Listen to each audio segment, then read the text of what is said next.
Welcome to Pioneer study. हम लोग computer विज्ञान जो कि मैं और मेरा कंप्यूटर 6 से 8 क्लास तक के लिए जो कंप्यूटर का बुक्स चला है उसके आज हम चौथे अध्याय करेंगे और इसमें हम लोग पेंटिंग के बारे में सीखेंगे।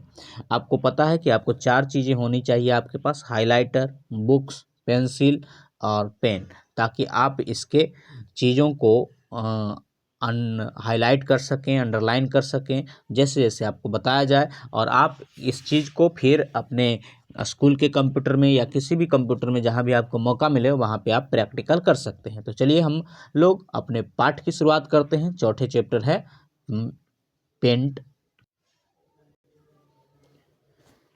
आओ चित्रकारी करें, लेट अस डू पेंटिंग।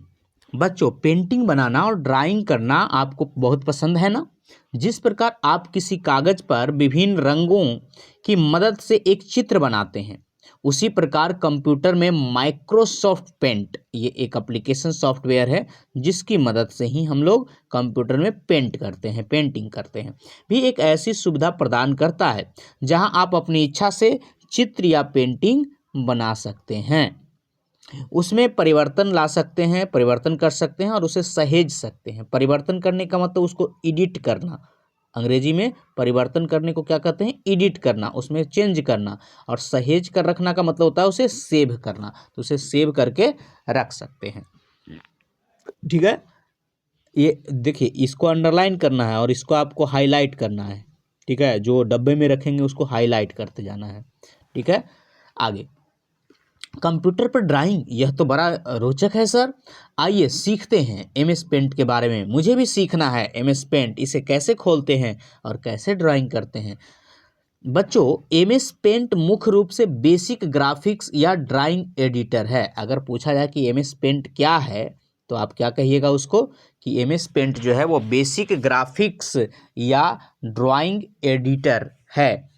इसको खासकर पेंट टूल के नाम से जाना जाता है। इसको और किस नाम से जानते हैं? पेंट टूल के नाम से जानते हैं। इसकी वजह से हम कंप्यूटर में साधारण ग्राफिक्स डिजाइन से संबंधित कार्य करते हैं। तो किससे संबंधित कार्य करते हैं? ग्राफिक्स डिजाइन से संबंधित आसानी से कर सकते हैं। विभिन्न आकृतियां बनाना, रंग भरना, पेंटिंग करना, लाइन खींचना, टेक्स्ट जोड़ना, चित्र कॉपी करना, क्रॉप करना, रोटेट करना, ये सभी कार्य हम एमएस पेंट में संपादित कर सकते हैं। विभिन्न प्रकार के टूल उपलब्ध हैं और ये सब करने के लिए क्या है? टूल्स हैं। ठीक है, जिसके बारे में आप आगे विस्तार से पढ़ेंगे। अंडरलाइनिंग कर चुके होंगे। चलिए आगे बढ़े। इसको हाईलाइट करना है, जो डब्बे में रहता है उसको हाईलाइट करना है हाईलाइटर से, और इसको क्या करना है? अंडरलाइन करना है, चूंकि इनसे आपके प्रश्न बनते हैं। आगे एमएस पेंट को कैसे खोला जाए? वैसे तो एमएस पेंट को खोलने की कई विधियां हैं, उनमें से एक विधि हम लोग सीखेंगे। सबसे पहले तो आपको स्टार्ट बटन खोजना है। आपको पता होगा स्टार्ट बटन कहाँ होता है। ये जो नीचे आप देख रहे हैं ना, ये विंडो जैसा, मतलब 4 गो खिड़की वाला, यही तो आपका क्या है? स्टार्ट बटन है। तो सबसे पहले तो हम स्टार्ट बटन पे जाके क्लिक करेंगे। क्लिक करने का मतलब उसको दबाएंगे, यहाँ पे दबाएंगे। क्लिक करने के बाद आपको सभी प्रोग्राम्स की सूची, तो ये आपको प्रोग्राम सूची मिला। ठीक है, सभी प्रोग्राम की सूची दिखाई देगी। अब माउस की सहायता से स्क्रॉल कीजिए। स्क्रॉल का मतलब वो जो बीच वाला बटन बताए थे माउस में, उसको स्क्रॉल कीजिए, या तो इसको पकड़ के ऊपर नीचे कीजिए तो आपको यहाँ पे एक पेंट का लिखा हुआ एक, स्क्रॉल कीजिए तब आपको विंडोज एसी सीरीज पर क्लिक कीजिए। उसमें विंडोज एसी सीरीज लिखा हुआ होगा, तो विंडोज एसी सीरीज पे क्लिक कीजिएगा। और जैसे विंडोज एसी सीरीज पे, तो उसमें एक पेंट नाम का एप्लीकेशन दिखेगा, जैसा कि ये दिख रहा है। ठीक, तो पहले स्टार्ट पे क्लिक करेंगे, प्रोग्राम सूची देखेंगे। प्रोग्राम सूची देखने के बाद उसमें विंडोज एसी सीरीज पे जाएंगे। विंडो एसी सीरीज पे जाने के बाद हम पेंट ब्रश खोजेंगे, और उस पेंट ब्रश पे जैसे ही क्लिक करेंगे तो हमें जो मिलेगा वो पेंट बनाने का एक पूरा, पेंट ब्रश बनाने का पूरा एक इंटरफेस मिलेगा। कैसे? चलिए देखते हैं। आइए आपको एमएस पेंट का इंटरफेस का मतलब ये जो दिखता है पहला से परिचय कराते हैं। ठीक है, इंटरफेस का मतलब कैसा दिखता है उसका। बच्चों, एमएस पेंट को खुलने पहले जो स्क्रीन हमारे सामने आता है उसे हम क्या कहते हैं, होम स्क्रीन। तो जब भी आप MS पेंट खोलिएगा ना तो ऐसा आपको दिखेगा एक, ठीक है। तो इसको हम क्या कहेंगे, होम स्क्रीन। किसी भी ऐप को खोलने के बाद जो पहला पेज दिखता है, पहला विंडोज दिखता है, वो क्या कहलाता है, होम स्क्रीन। विंडोज का मतलब एक खिड़की जैसा खुलेगा। इसके अलग अलग हिस्सों के नाम हैं, जैसे सबसे ऊपर जो है वो है टाइटल बार, जिसमें ये अनटाइटल यानी इस फाइल का नाम लिखना होता है। यहाँ पे इसको कॉपी पेस्ट करने के लिए अंडू अपडू ये सब, मतलब आगे पीछे करने के लिए, यहाँ इसको मिनिमाइज मैक्सिमाइज और क्लोज करने के लिए होता है। इसके अलग अलग हिस्सों में उसके बाद क्या होता है, कंट्रोल बटन। तो यहाँ पे आपको दिख रहा है मीनू बार में, यहाँ पे कंट्रोल बटन अलग अलग मीनू में कंट्रोल बटन होते हैं, ठीक है। इसको मीनू बार भी कहते हैं, फाइल मीनू, ठीक है, होम मीनू, व्यू मीनू, ठीक है। उसके बाद उसको जैसे ही अथी करते हैं तो हमें एक टूल बार दिखता है, इसमें देख रहे हैं बहुत सारा टूल आपको दिख रहा है, ठीक है, बहुत सारा टूल बार। उसके बाद नीचे उसके क्या होता है, इसके नीचे आपका वर्किंग एरिया होता है जहाँ पे फोटो बनाइएगा, और एक आपको दिख रहा होगा यहाँ पे रिबन टैब।